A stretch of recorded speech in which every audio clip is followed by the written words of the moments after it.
Assalamualaikum warahmatullahi wabarakatuh. Salam sejahtera bagi kita semua. Perkenalkan, nama saya Nurwahyu Rizkia dari kelas B Sejarah dan Sosiologi angkatan 2020 dengan NPM 220100430002 untuk memenuhi tugas UAS mata kuliah Sejarah Afrika dengan dosen pengampu Bapak Irfan Lestari, SPD, MSI. Saya akan menjelaskan tentang penjajahan di Afrika. Latar belakang penjajahan. Sampai dengan permulaan abad ke-19, Afrika belum mempunyai daya tarik yang memikat bagi bangsa Barat. Pada saat itu belum ditemukan bukti-bukti tentang kekayaan alam Afrika. Tidak banyak orang luar yang mengetahui letak sumber emas yang telah ditambang di beberapa daerah di Afrika Barat dan Tengah. Setelah penjajahan Inggris yang bernama The Livingstone dan Henry Morton Stanley membuka rahasia benua gelap, itu mulailah bangsa Barat mengenal daerah-daerah Afrika beserta kekayaan alamnya. Perkembangan industri di negara-negara Eropa pendorong para pedagang dan petualang atau penjajah memasuki benua Afrika. Menjelang akhir abad ke-19, bangsa Barat berbondong-bondong datang ke Afrika untuk mencari daerah-daerah yang mempunyai potensi komersial. Dari sinilah dimulai lembaran baru dalam sejarah bangsa Afrika yang diwarnai dengan kolonialisme dan imperialisme bangsa Barat. The Livingstone adalah penjelajah Inggris yang ditugaskan oleh London Missionary Society untuk membuka daerah-daerah perdagangan baru, terutama membuka jalan perdagangan ke Lautan Hindia. Pada tahun 1840, ia memulai tugasnya dan pada tahun 1841 berhasil sampai ke Cape Town, Afrika. Secara bertahap, The Livingstone terus melakukan penjelajahan menelusuri Afrika sampai akhirnya pada tahun 1871 ia bertemu dengan H.M. Stanley yang ditugaskan mencarinya.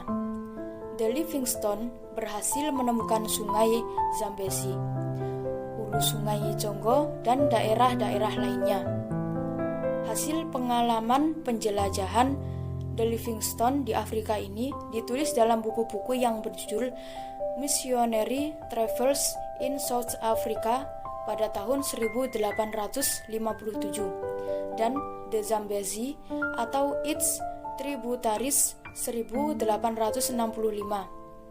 Sementara itu, H.M. Stanley memulai perjalanannya ke Afrika pada tahun 1871 atas perintah redaktur harian Amerika Serikat New York Herald yang bernama James Gordon Bennett untuk mencari The Livingstone. Ia berhasil menemukan seluruh aliran sungai Congo sampai ke lautan Atlantik. Hasil pengalamannya dikisahkan dalam buku-buku yang berjudul Through in the Dark Continent 1878 dan The Congo 1885. Buku-buku yang ditulis berdasarkan pengalaman The Livingstone dan H.M. Stanley tersebut membuka pengetahuan bangsa Barat tentang benua gelap. Benua itu ternyata menyimpan kekayaan alam yang melimpah yang sangat penting bagi perindustrian Barat. Bangsa Barat mulai berdatangan ke benua Afrika. Orang-orang Belgia, Jerman, dan Italia bermaksud untuk memperoleh tanah, sedangkan bangsa Barat yang telah memiliki daerah berusaha untuk memperluasnya. Dalam pembentukan imperium bangsa Barat di Afrika, para pedagang dan penjelajah yang sangat berperan. Semula para pedagang bertujuan mencari keuntungan dan penjelajah mencari pengetahuan, tetapi setelah sampai di daerah tujuan mereka, tinggal di situ dan menancapkan bendera bangsanya masing-masing, mengklaim daerah tersebut sebagai daerah kekuasaannya. Berikut adalah wilayah kekuasaan bangsa Barat di Afrika pada tahun 1920. Yang pertama, Belgia. yang terdiri dari Kongo, Rwanda, dan Burundi. Yang kedua ada Prancis yang terdiri dari Aljazair, Kamerun, Somali, Afrika Barat, Madagaskar, Maroko, Togo, dan Tunisia. Yang ketiga ada Inggris yang terdiri dari Tanah Basuto, Tanah Bejuana, Cameron, Somali, Mesir, Gambia, Pantai Mas, Kenya, Nigeria, Rhodesia Utara dan Selatan, Tanah Nyasa, Tanah Swazi, Sudan, Uganda, Zanzibar, Afrika Selatan, dan Barat Daya. Yang keempat ada Italia yang terdiri dari Libya, Eritrea, dan Somali. Yang kelima ada Portugal, Angola, Mozambik, Guinea, dan Afrika Selatan. Yang keenam ada Spanyol yang terdiri dari Ifni, Rio de Oro, Guinea, dan Maroko. Selanjutnya ada dampak penjajahan Afrika. Kolonialisme di belahan dunia manapun selalu menyisakan trauma sejarah yang sukar dihapus.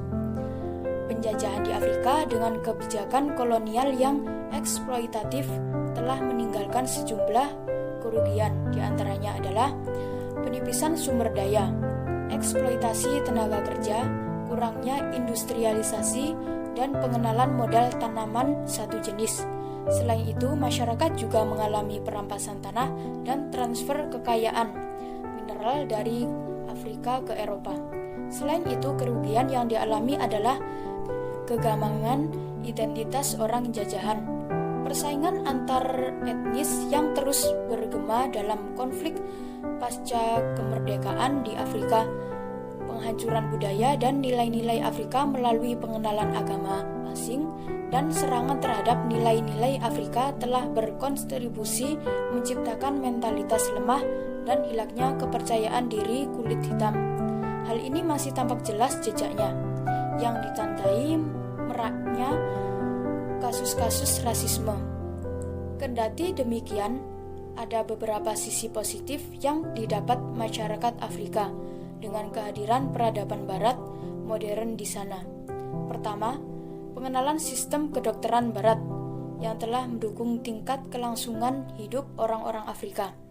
Kedua, pengenalan pendidikan formal. Ketiga, warisan infrastruktur seperti jalan, rel, pelabuhan, telepon, listrik, dan sistem birokrasi. Meskipun demikian, sisi destruktif yang didapat atas perilaku eksploitatif Eropa terhadap Afrika sangat tidak sebanding. Dan selanjutnya, akhir penjajahan Afrika. Kekuatan kolonial Eropa mulai goyah seiring menguatnya paham nasionalisme dan kemerdekaan yang satu persatu diraih negara dunia ketiga pada abad ke-20. Kini semula negara di Afrika telah meraih kemerdekaan, tapi kemiskinan masih menjadi bagian dari rakyat Afrika. Stereotip dan rasisme warisan kolonial begitu sukar dihapus.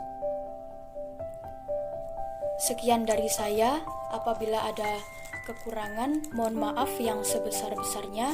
Terima kasih. Wassalamualaikum warahmatullahi wabarakatuh.